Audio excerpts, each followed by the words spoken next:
A derradeira eleición do mestre de Castelao deixaba onte o Centro Galicia de Bos Aires, na Argentina. Comezou así unha viaxe que rematará o vindeiro 17 de xuño no Museo de Pontevedra. Es un momento muy emocionante y muy emotivo, el momento en ver cómo la empresa que hemos contratado en la Diputación de Pontevedra ha retirado el cuadro, la derradeira elección do mestre, lo ha retirado para llevárselo. A saída do emblemático cadro foi seguida de preto polo vicepresidente da Deputación de Pontevedra. A peza deixará a Argentina en avión, viaxará ata Alemaña e dende ali partirá por estrada ata chegar a Galicia. Ver el embalaje, me llama mucho la atención que llevan un sistema de geolocalización y que mide la temperatura y la humedad en todo momento para ver que está saliendo todo moi bien. Xa no Museo de Pontevedra exhibirase do 25 de xuño ao 27 de setembro. Aquí a peza pintada en 1945 por Castelao pro Centro Orensano de Buenos Aires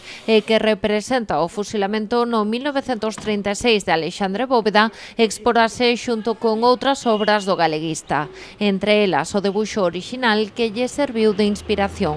Por lo tanto, un momento moi emocionante, empieza un viaje mágico que va a culminar con la exposición para todos los pontevedreses de la derradeira elección do mestre en el Museo de Pontevedra y además quiero que sientan todos aquellos que vayan a ver el cuadro la emoción que sentí yo la primera vez cuando lo vi en Argentina. Ademais, o museo organizará durante os meses de verán un amplo programa de actividades complementarias. Haberá visitas guiadas, obradoiros infantís, concertos, conferencias e un seminario dedicado á análise histórica e artística desta peza.